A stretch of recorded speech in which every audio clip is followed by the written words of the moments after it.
se ei ihan kauneiten tullut. Tässä lähtee. Eli aina pitää kokeilla jotain uutta ja vähän haastaa itteensä. Ja tällä kertaa mä ajattelin, että testataan tällaista konseptia, että kahvin napautuksesta siihen, että se napsahtaa pois päältä, niin video, mä laitan haastetta itselleni, tässä on niin kuin yksi leikkaus, mitä voi tehdä. Eli tavallaan yhden leikkauksen video. Ja mun ajatus on selittää kaikki oleellinen, mitä nyt videotekemiseen, someen ja videoihin liittyy tälleen 2025 mielessä. Eli mikä on nyt oleellista ja mikä on mun mielestä oleellista. Ja ei hätää, mä oon tähän vähän laatinut valmiiksi niin kuin otsikoita, että mitä tullaan käsittelemään ja ajatuksena on sitten lisätä ne tonne niin kuin videon kuvauksia eri osioihin sitten, että tavallaan voi mennä suoraan sinne, mikä kiinnostaa ja mikä ei, mutta saa nähdä, mitä tästä tulee.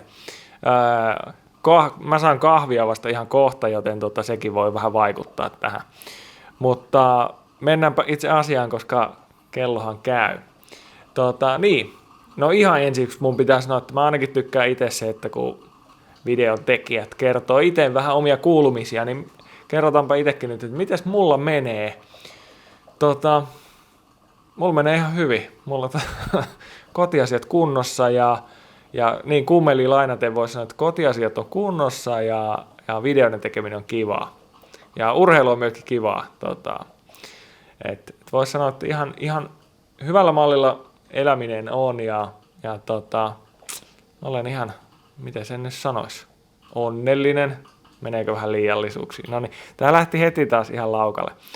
Mutta jatketaan. Urheilusta mun piti vielä sen verran sanoa, että urheilu on kivaa, sitä kannattaa tehdä. Ja mulla on itse asiassa tälläkin hetkellä tällainen haastejakso 3. päivää menossa. Sen nimi on 40 Mid. Eli jos joku on kuullut 75 Hardista, niin ei ole 75, vaan 40. Ja ei ole hard eikä ole soft, vaan mid. Vähän oma juttus. Tää on mulle itse asiassa jo, onko tää nyt 4. tällainen haastejakso tässä vuoden sisään. Mä oon tykännyt näistä, mutta no, se olisi oma videoaiheensa tosiaankin. Että eipä mennä nyt niihin. Kysykää, jättäkää kommenttia, jos kiinnostaa meikäläisen haastejaksosta tehdä, niin ehkä mä voin tehdä video siitä sitten. Mutta muita kuulumisia, niin mulla menee uutistauko. Mä yritän välttää Yle- ja Hesari-sivuja, koska niihin vaan meni liikaa aikaa.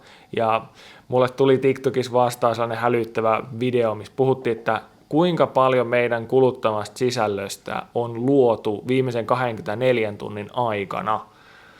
Ja se on tosi paljon, se on hälyttävän paljon. Et miettikää nyt, että meillä on kaikki maailman tieto, ja se on niinku tavallaan tiivistetty, ja sieltä on validoitu tietyt jutut, jotka on todettu, että hei, nämä on hyviä, vuosisatojen ajan on validoitu, mutta nyt me päädytään sitten kuluttaa sellaista sisältöä, joka on luotu ihan niin kuin tässä vuorokauden sisällä.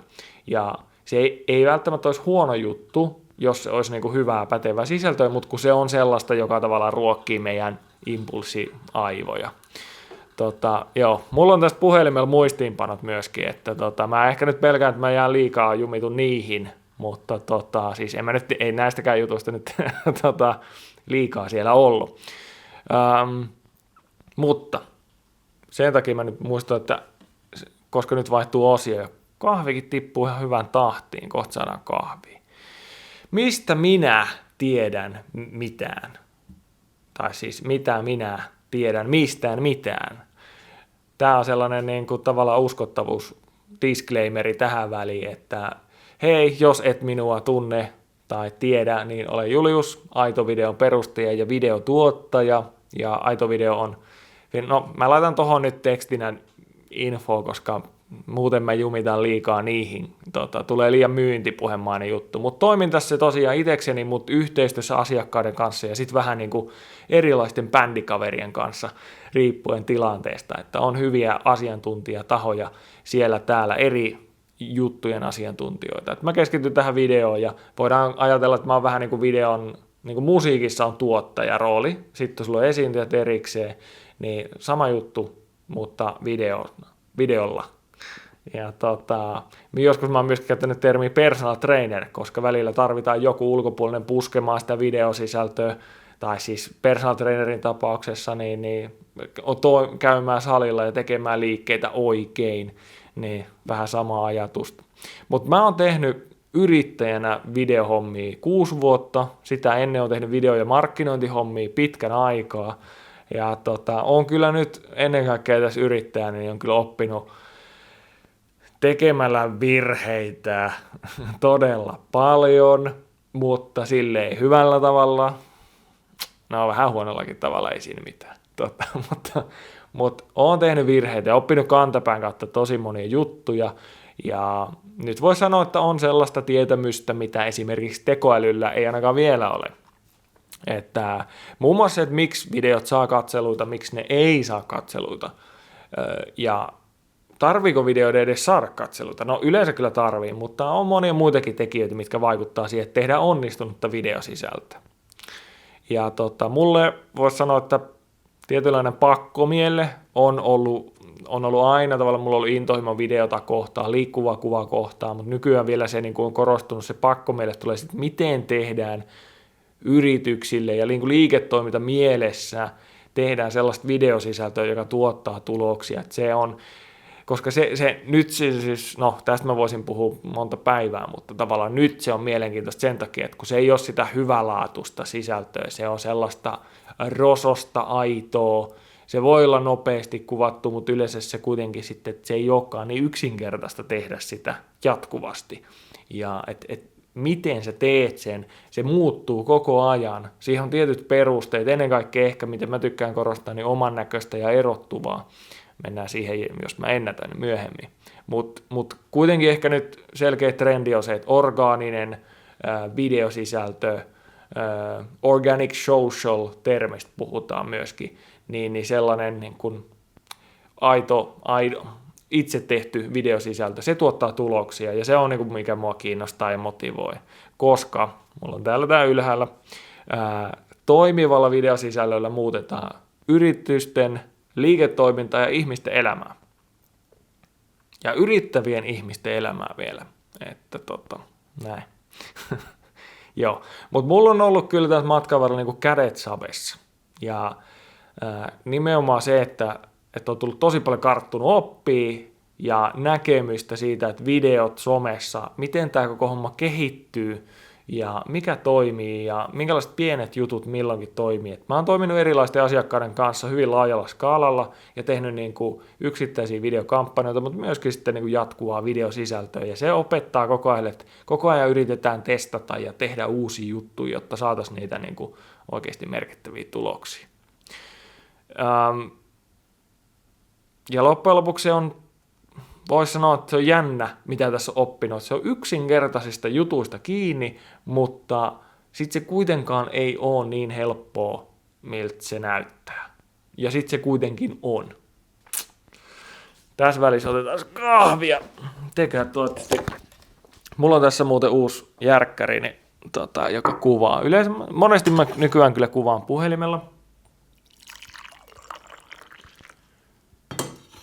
Mutta kyllä laadussa on tärkeitä juttuja. No niin, näähän menee nyt hyvin. Eli joo, maito unohtuu. Enhän minä nyt ilman maitoa tätä ala tässä vetämään. Muuten menee pasmat sekaisin.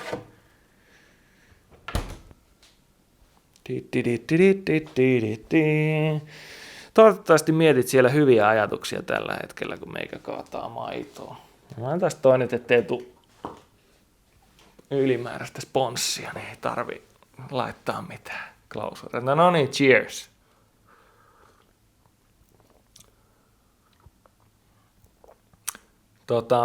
Joo, somehommat muuttuu koko ajan ja tääkin on yksi esimerkki, mitä mä tässä vähän niin kuin tälleen testaan, että hei, kun kaikki on niin lyhyttä ja se tulee jossain vaiheessa olemaan silleen, että tääkään ei ole kivaa, koska sit tarvii reagoida koko ajan, aloittaa katsoa uutta videota ja muuta, että välillä olisi kiva vähän rauhoittua ja katsoa pidempää sisältöä, mutta sekin on tehty, sekin on niinku optimoitu niin tiiviiksi, että sekin on niinku vaikea, että sä et vaan voi olla silleen ja laittaa videota pyörimään, vaan sitten sun pitää jotenkin seurata, että mitä siellä milloinkin tapahtuu ja se on sitten aika rasittavaa.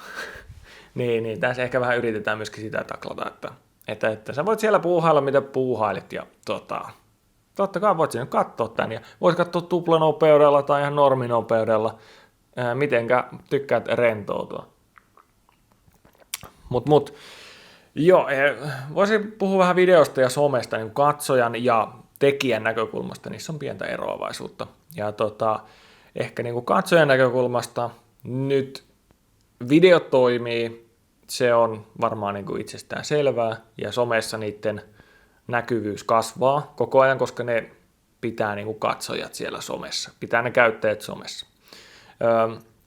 Mutta se, mikä on oleellisempaa, on se, että seuraaminen ei ole enää niin oleellista. Jotkut puhuu jopa, että se niin kuin, ei ole oleellista lainkaan. Mä sanon, että se ei ole niin oleellista, että se ei ole tosiaankaan, niin kuin, mutta on sillä jotain väliä. Mutta hyvin usein, vaikka jos mä mietin itteeni nyt niin kuin sisällön kuluttajana ja katsojana, niin voi olla, että mä scrollaan videoita ja mä tunnistan jo tyypin, jota mä en seuraa. Ja silleen tavallaan koen, että algoritmi toimii. Että hei, mä oon kuluttanut aiemminkin aikaa tämän tyypin videoiden parissa, ja jos sille on jatkossakin hyviä videoita, niin algoritmi tarjoaa niitä mulle.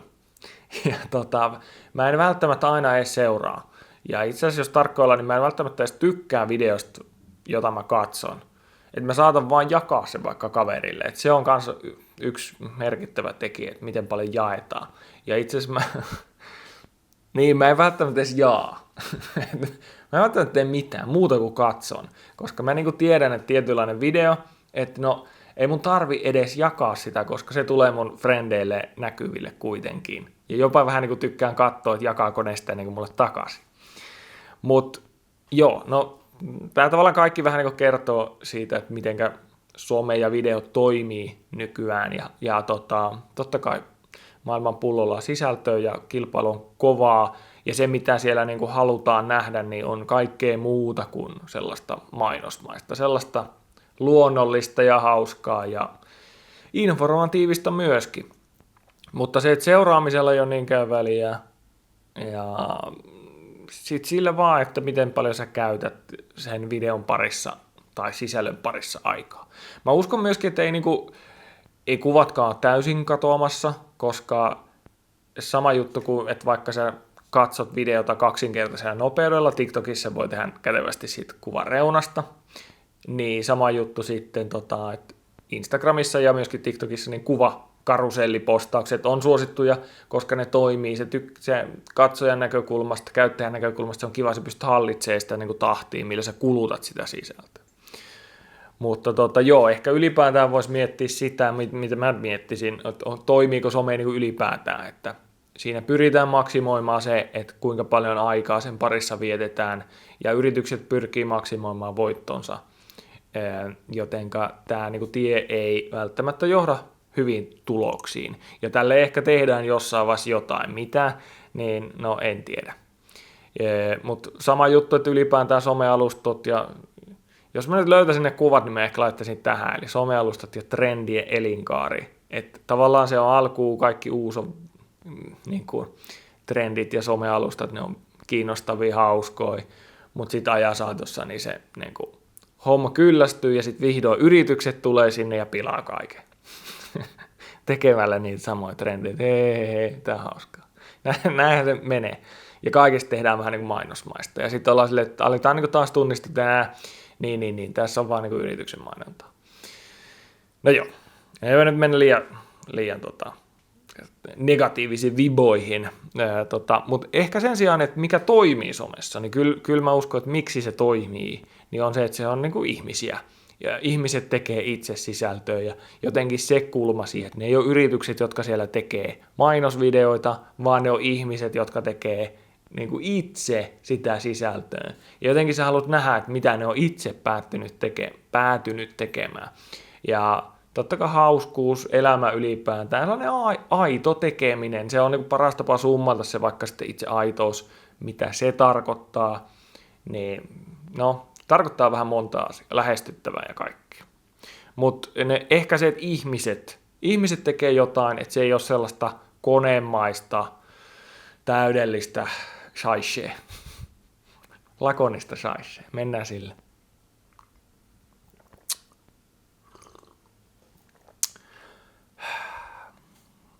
Nyt alkaa piristää.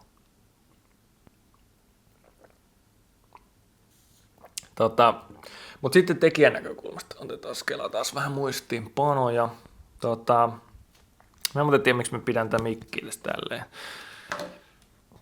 No mä nyt pidän tätä tälleen. Okei. Nappimikkiä. Mä nyt tiedä, että yleensä se olisi tuossa rinnuksilla kiinni, mutta no, tää on tällainen pikkumikki. Joo. Niin, tekijän näkökulmasta, niin se, että maailma on sisältöä, niin kuin täynnä sisältöä, se on niin kuin aivan loputtomasti sitä, niin se on sekä hyvä että huono juttu. Huono juttu se on sen takia, että siitä voi äkkiä tulla sellainen riittämättömyyden fiilis, että miksi mä nyt tekisin mitään, koska maailmassa on jo näin hyviä tyyppejä, ja jos mä teen jotain, se ei kuitenkaan niin hyvää kuin mitä nämä tyypit, jotka jo sitä onnistuneesti tekee. Että se tuntuu tosi vaikealta ja sellaiselta, että kannattaako tähän lähteä. Ja sitä innostuu ensin kokeilemaan, mutta sitten kun katsoo, että no eihän tästä nyt tullutkaan yhtään sen näköinen, mitä mä odotin, niin sitten sitä saattaa lannistua. Ja jotenkin, että se, että kun maailman pullolla on kaikkea, myöskin esimerkkejä, niin se on vaikea sitten ehkä valita, että mitä kaikkea niistä niin tekisi, mikä on se juttu, ja ajatukset saattaa olla all over the place. Sillä voi olla niin kuin lamauttava vaikutus, ja itselläkin tuli kyllä tuossa selkeä tauko omien videoiden tekemisestä.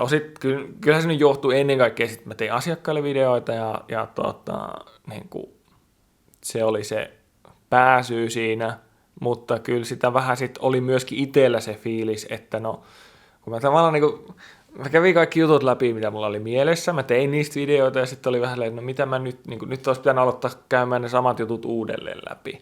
Ja oli vähän sellainen writer's block myöskin. Ja se on ihan ymmärrettävä, että välillä se tulee, koska tavallaan algoritmi haluaisi, että sisältöä puskettaisiin tasaisesti näin, jatkuvalla syötöllä.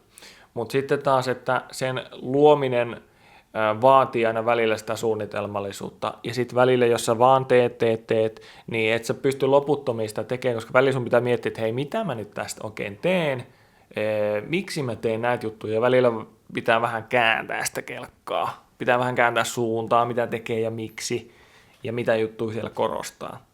Niin että vaikka algoritmi tykkäisikin siitä, niin siinä voi olla vähän riski, että vaan tekee jatkuvalla syötöllä. Tai sellainen fiilis, en mä tiedä, sellainen fiilis mulle tuli, ja tauko teki hyvää, koska se oikeasti niin kuin sitten virkisti vähän ajatuksia siitä, että mitä tehdä.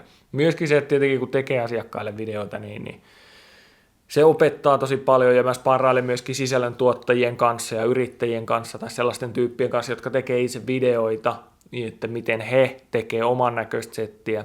Ja se opettaa sitten taas hahmottamaan eri lailla, mutta myöskin se oma tekeminen tietenkin hahmottaa. Mulla on tässä tavallaan oma tyyli tehdä juttuja, niin tavallaan, että sen tekeminen opettaa sitten omalla tavallaan. No joo, tämä nyt lähti taas vähän laukalle. Mutta välillä on siis hyvä katsoa asiat laajemmassa mittakaavassa mun mielestä. Mutta ehkä sitten taas, jos mennään siihen, että mikä siinä on hyvä puoli, että maailman pullollaan sisältöä, niin on se, että kun se on kaikille sama tilanne, ja kaikille käy myöskin tämä niinku pieni, niin kaikilla on se sama kynnys, kaikille käy se pieni lannistuminen siinä ja kaikilla on se sama kynnys tehdä. Ja esimerkki podcast-maailmasta, että ainakin mikäli luotamme TikTok-videon, jossa yksi Alex Hormozy, no se on kirjoittanut kirjoja, ehkä se riittää credibilityksi, niin hän sanoi, että jos sä teet yli 20 podcast-jaksoa, niin sä oot top 1% podcast-tekijöitä. Eli 99% tekee alle 20 jaksoa. Eli just se juttu, että moni aloittaa, mutta ne ei sit päädy jatkamaan. Ja mä uskon, että tämä ratio ei ole ihan sama nyt videon tekijöiden suhteen, mutta kyllä siellä on hyvin sitä samaa, että kokeillaan, ei päästä vielä mihinkään, ja vaikka päästäisikin, niin sit, koska sä et voi joka videolla voittaa, niin sit sä lannistut ja sit se jää tekemättä. Niin tavallaan, että jos sä vaan niin kun et katso niitä tuloksia, keskityt siihen, että hei, videon kulutus tulee kasvamaan ja kehityt siinä, että tämä vaatii vähän aikaa, kehittyy se oma juttu siinä tekemisessä, niin sit tavallaan kaikki ei sitä jaksa tehdä. Ja jos esimerkiksi meikäläisen avustamana päästään tekemään, tai alusta loppuun astikin tietenkin hoituu, niin sitten kyllä sinne perille päästään ja se homma kehittyy. Ja sitten kuitenkin, kun suuri osa kilpailusta niin tavallaan katoo, kun he ei lähde aloittamaankaan, niin se kannattaa. Ja sitten mun mielestä se, mikä on hyvä juttu tässä koko systeemissä, algoritmissa ja muuta, että ne kuitenkin tuo esiin ne tyypit, joilla on hyviä ajatuksia ja joilla on jotain sanottavaa ja toimiva tapa tehdä sitä, välittää viestiä. Ihmiset haluaa nähdä ihmisiä ja he, joilla on jotain sanottavaa ja sellaista oman näköistä juttua, oman näköistä ja infoa, mitä muilla ei ole, niin ihmisiä kiinnostaa ihmiset. Niin mun mielestä se on hyvä juttu. Ja nimenomaan siis jo se, mitä mun mantra mun asiakkaille on se, että videosisällön tai sisällön ylipäätään pitää olla oman näköistä ja erottuvaa. Et pitää olla molempia. Oman näköistä sen takia, että sä et voi toistaa muiden ihmisten juttuja jatkuvasti. Erottuvaa, että se ei kuitenkaan jää sinne massan jalkoihin, vaan pitää olla parhaita käytäntöjä käytettynä, että miten tehdään videoita. On se sitten, että pitää olla hyvät koukut, mielenkiintoista sisältöä. Että se pitää vähän jumpata se juttu. Mutta kuitenkin sitten se ihminen kertomassa sitä, jokainen meistä kertoo vähän juttua eri tavalla, niin se on myöskin se, mikä tulee se oman näköisyys siinä, että se vaan niin kuin pitää tehdä itse. Näin mä niin kuin sanon. Ja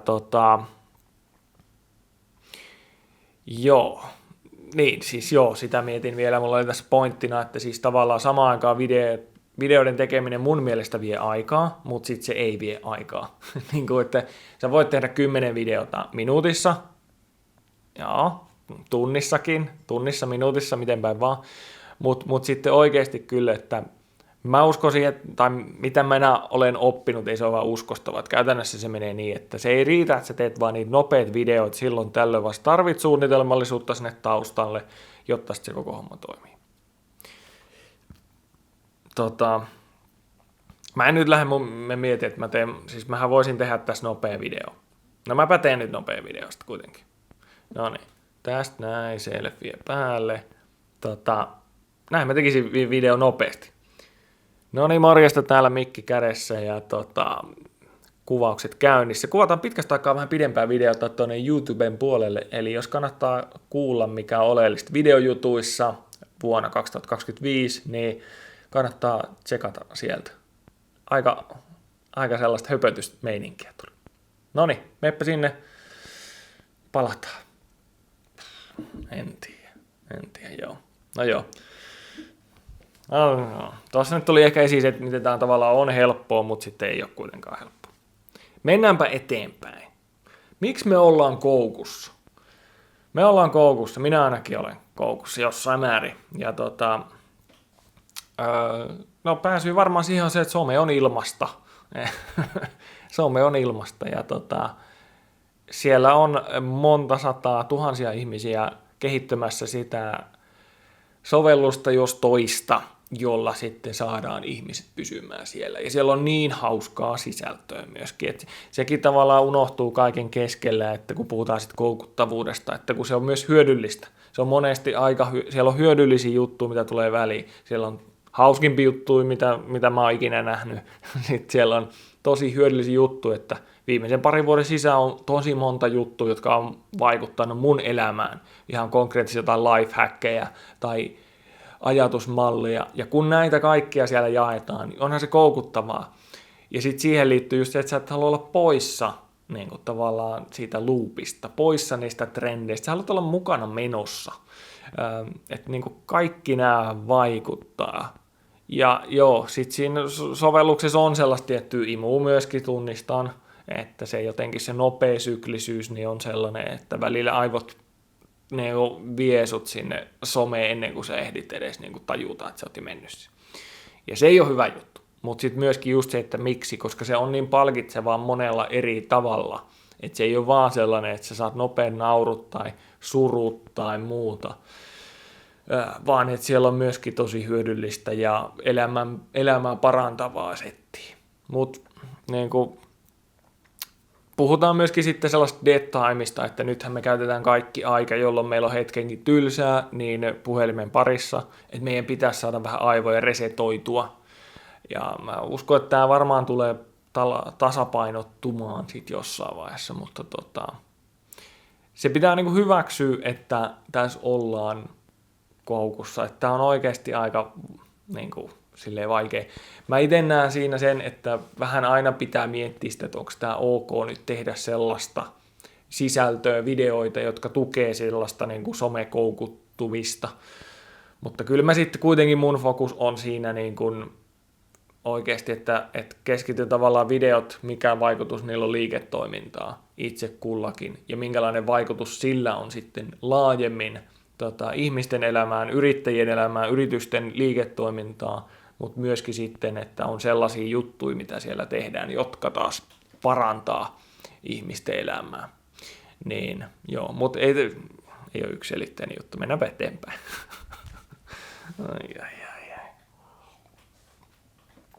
Tiedätkö mutta, että tämä Apina on Paul Franka on tämä merkki, mutta mikä tämän Apinan nimi on?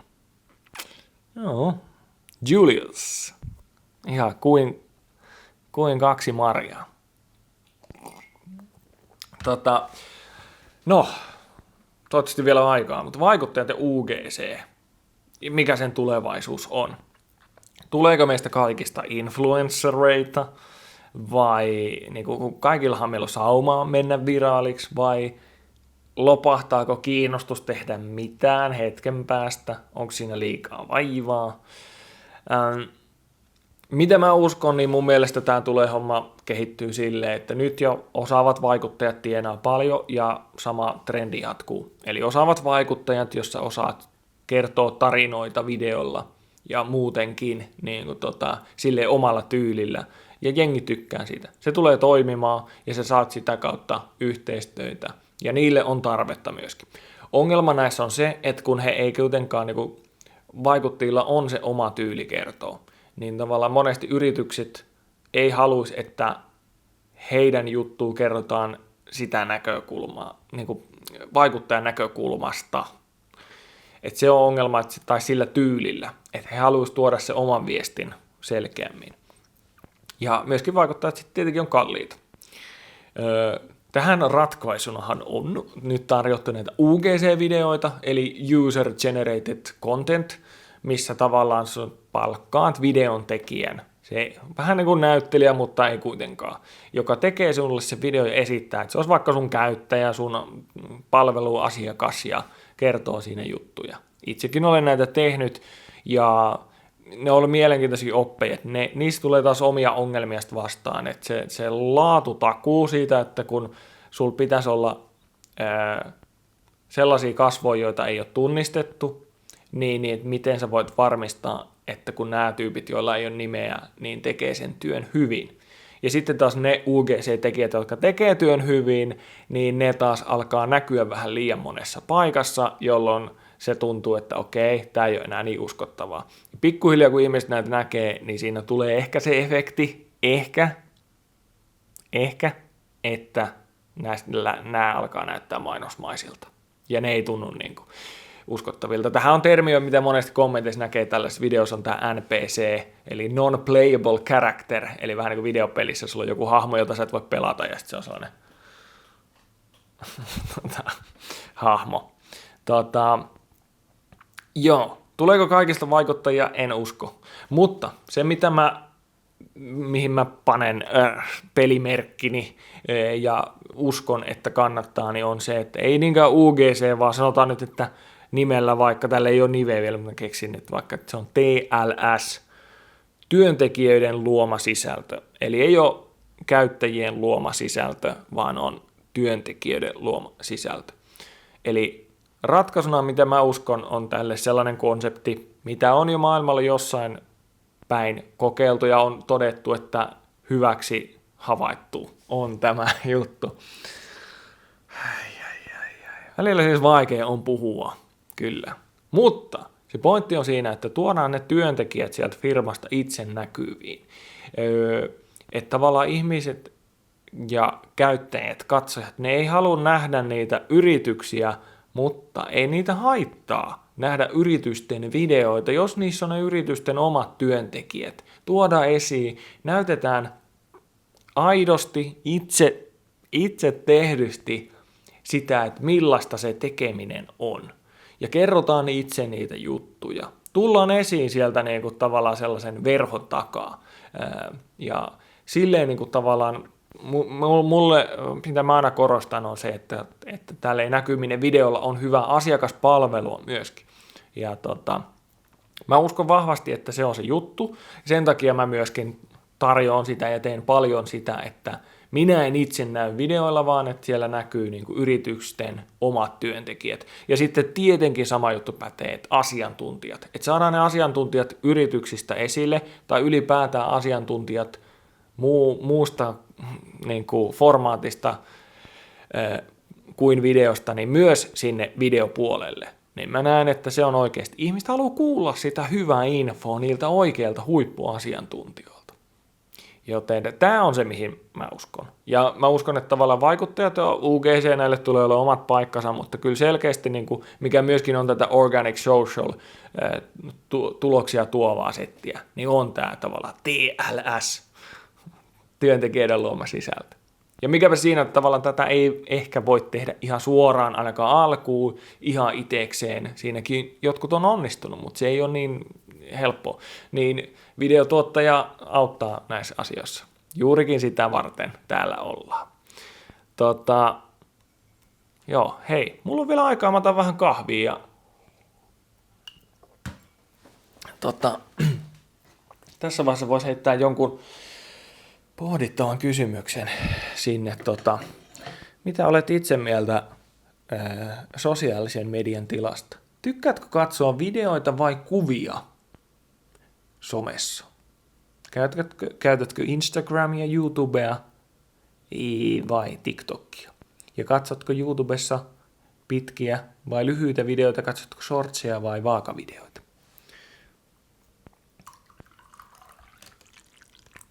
No niin. Mä uskon, että tohon liittyy vaan random ajatus nyt siitä, että kyllä niin kuin ihmiset tykkää myös, että heillä säilyy jonkinlainen kontrolli siinä katselukokemuksessa. Et sen takia niin kuin välillä on ollut hyvin jännä videotuottajana, kun onkin päätynyt siihen, että hei, mehän tehdäänkin kuvakollaasi, kuvakarussellipostaus. Että meillä olisi niin kuin vaihtoehtona tehdä joko niin kuin sarjakuvia tai sitten yhdistellä videoklippejä yhdeksi videoksi tai yhdistellä videoita ja kuvia ja kertoa tarinaa. Ja joissain tilanteissa on päädytty siihen, että mä ainakin tykkäisin niin kuin selata näitä silleen niin kuin kuvina sitä, ja katsoa sitä tarinaa. Että mä voisin omaan tahtiin lukea. Siinä on hyvä pointti se, että sä voit kirjoittaa niihin kuviin vähän niin kuin tekstiä vaikka tai antaa enemmän informaatiota ja niihin voi pysähtyä. Ja siis algoritmit tai somet tykkää siitä, koska sitten jengi viettää näiden parissa aikaa. Joten tämäkin on jännä osa tätä videotuottajan roolia tälle 2025, että välillä niin kuin kuvapostaukset onkin se way to go. Puhutaan vielä videon tulevaisuudesta.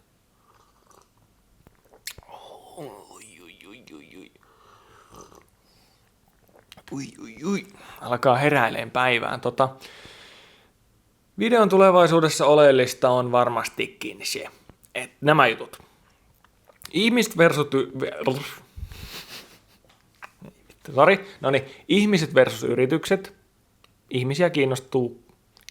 Ihmiset kiinnostavat enemmän kuin yritykset. Nyt tämä lähti ihan sokelteruksi.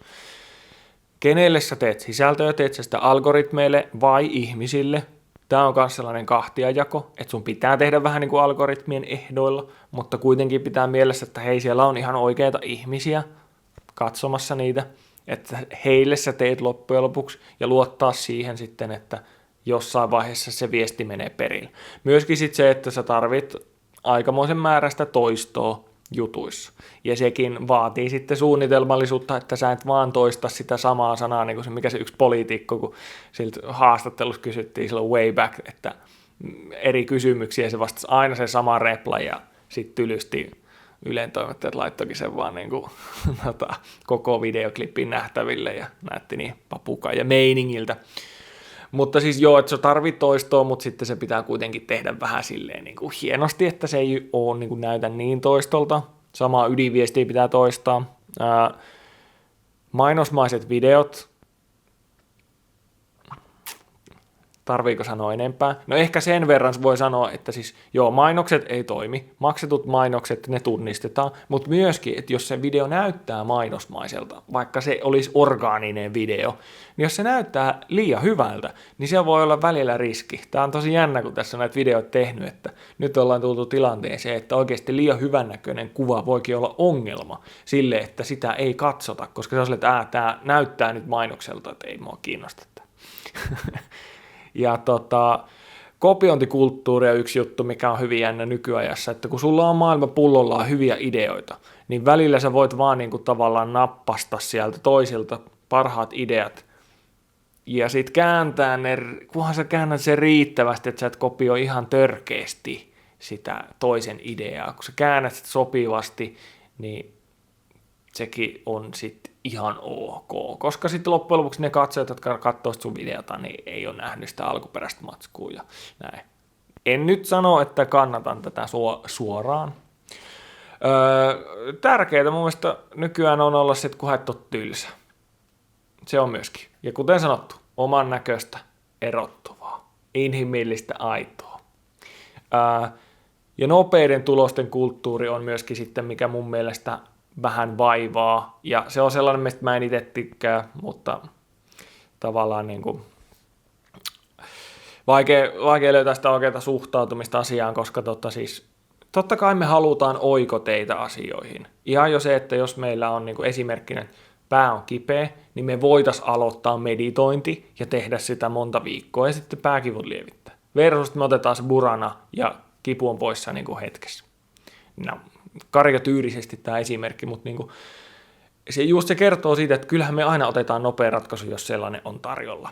Ja näin me vaan ihmiset toimitaan. Ja yrityksillä on valitettavasti vähän sama juttu. He haluavat tuloksia heti ensimmäisestä videosta lähtien. Ja se on vaan miten se menee. Ja sitten pitää yrittää mahdollisimman hyvin toimia sen ehdoilla, mutta oikeasti kyllähän sitten ne, jotka tajuaa, että hetkessä ei saada pysyviä tuloksia kuin ihan poikkeustapauksissa, niin että kyllä se niin kuin hyvä suunnittelu ja jatkuva hyvä tuotanto ja tekeminen ja kehittyminen, testaaminen ja kehittyminen niin on siinä avainjuttuja. Että mikäköhän mulla tässä oli vielä pointti? Oliko mulla joku pointti tässä? No joo, tavallaan ehkä tämä nopeiden tulosten kulttuuri, että se on hyvä niin kuin tiedostaa, että tällaista on, mutta myöskin, että koska sitä on aika paljon, niin varmasti sille tulee vastareaktiota, ja varmasti kunhan maltetaan sitoutua, kuten on aina ollut, että kunhan maltetaan keskittyä ja sitoutua siihen tekemiseen, niin silloin tuloksia syntyy, kun tehdään tarpeeksi niin kuin pitkään maltetaan keskittyä omaan juttuun ja tehdään fiksusti, edistetään hommaa. Näinhän sitä tuloksia tulee. Et pikavoittojen tavoittelu ei johda mihinkään.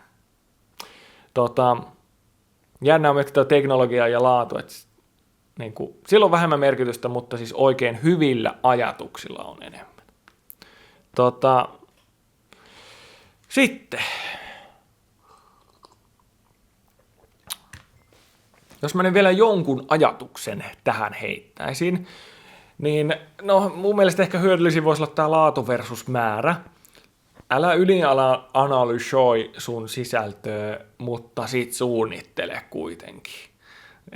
Mä oon ehkä aiemmin, mä oon itse tehnyt 1 kuukausi, tein julkaisin 110 videota 30 päivässä, ja oon sen testannut, sen tien olen testannut, ja siis mä myönnän, että mä oon vähän muuttanut suhdettani, mielipidettäni, että kannattaako tehdä ja kannattaako neuvoa, että hei, tämä on niin nopeita, että hetkessä teet vaan näin. Siis kyllä pitää puskea ihmisiä ja itseä tekemään, eikä ylianalysoida sitä juttua. Se on tärkeää. Mutta se oma tekeminen hyvin, suunta ja runko, jonka kautta sä voit tehdä nopeasti videoita, pitää löytyä, mutta ei pidä ajatella, että se videoiden tekeminen on vaan sitä nopeata tekemistä. Eli oikeasti siellä kaiken takana on kuitenkin sellainen runko ja suunnitelmallisuus. Näin se vaan menee. Vaikka